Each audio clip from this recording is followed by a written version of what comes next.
Welcome back. The time right now is 8:11, and there's been an increased police presence in Central Park for the foreseeable future in the wake of the recent robberies and assaults. Mounted police and bike cops will be joining foot patrols and high-tech drones to protect the park. NYPD Deputy Commissioner of Public Information Tariq Shepard joining us this morning to discuss what else is being done to stop this trend. So good morning to you, Deputy Commissioner. Good to see you again. Good morning.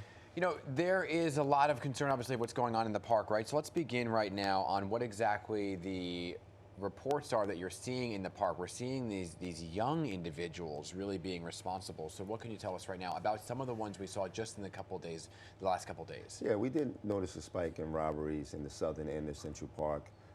During the beginning of the year, we saw a spike in the northern end of the park. So right now what we're seeing is groups of youths committing robberies, these sort of, for lack of a better term, wolf pack robberies, where they just go up and surround people, take all of their property. Sometimes they may display a weapon, sometimes not.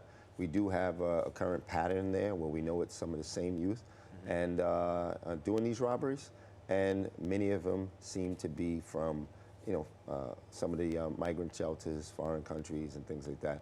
And so it's something that we just had to address. We cannot have one of the most iconic locations in our country become a breeding ground for people who want to do robberies. But it's not just this particular group. There was an elderly woman that was attacked. What's the latest on her situation? And that particular suspect not involved in that, what you believe is a ring? No, that was, she was walking, I think, on the path where people run, and just some deranged individual told her she shouldn't be there and intentionally, shoved himself into her, where she fell and sustained some injuries.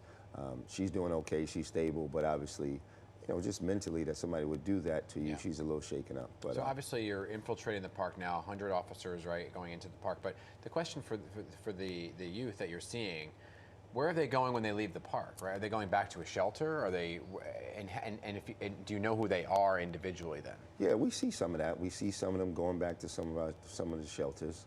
Some of them don't have addresses that are there. Once they hear, they do team up with people who are actually from here. They join gangs. They make friendships with people who've been living here for a while. But our detectives, again, are on top of it. They're following them with great video work. Right. And so we're identifying many of them. We have made at least 8 arrests that I know of in that one pattern that we were discussing. So the work is being done. We just have to address some of the loopholes that allow these people to keep coming back out and out and out. And sometimes it's the ages, right? When you have young people doing this thing, it presents a different type of challenge legally. Yeah, well, there apparently is a lot of desperation, though, obviously, with some of the migrants coming here with no employment as well. Let me ask you about this, though, because I know there's been a little bit of pushback with the drones. You see a drone in the sky. How is anybody that's in the park going to know that it's an NYPD drone or somebody else with the drone? Because, there's a privacy issue there. So how are they going to be able to identify which one is which? Yeah, I think that this is something that, questions that have been raised, but we've been using the drones for a while now. And I think people know that we're not just up there with the drones surveilling and capturing all of people's images and using them for any kind of law enforcement purpose. What's happening is people are calling 911 and they're saying, I need help. And those people who are calling, whether they're being robbed or a victim of some other type of crime, they don't care about the race or ethnicity of the offender.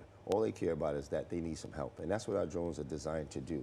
You call 911, the drones are going to be out there to support the police in making an apprehension. And so that's the focus.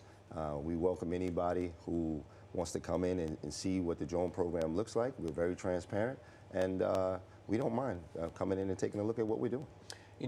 Back in the winter in Times Square when those officers were assaulted by migrants, ICE stepped in and got involved in some of the crackdowns. Do you plan on using them again to help with the situation you're seeing now in the park? Well, that has to be a decision by those federal agencies. We're getting our hands on the right people, and as they move through the system, we can't activate that process. They have to monitor and then step in, and if they want to proceed with deportation, they can do that. Okay. But I do think there has to be another conversation about how the system works now. And legislators and police departments have to sit down. You should lose those protections when you're out here raping, robbing, shooting people. You should not be protected from the federal authorities getting rid of you out of our country. Now, you just did a sweep out on Rands Island of a migrant encampment.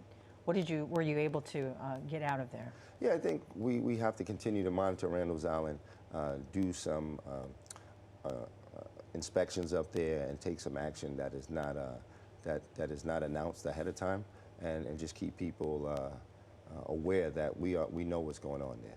We took some structures like tents down and other permanent structures that people had put up on the lawns in the fields.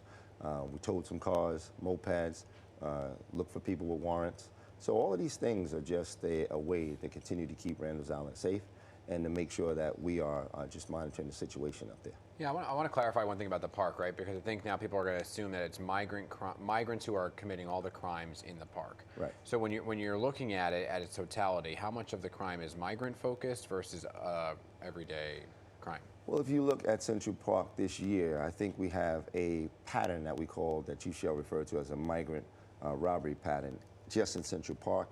Out of those robberies, where we talk about 30 robberies or slightly over that, maybe about a third of them come back to that pattern. That doesn't mean that others may not be involved in migrants, but that pattern, about a third of the robberies in Central Park are related to that. Around the city, we do have other patterns of crime at times in which we do know it's migrant related, but in the totality of the overall crime number in the city, it doesn't represent the bulk of crime. Right. It's still serious, and it's something that we have to address. Yeah. Okay. All right, Deputy Commissioner Shepard, thanks so much for coming in. Thank you, I appreciate it. Good to see you. Time.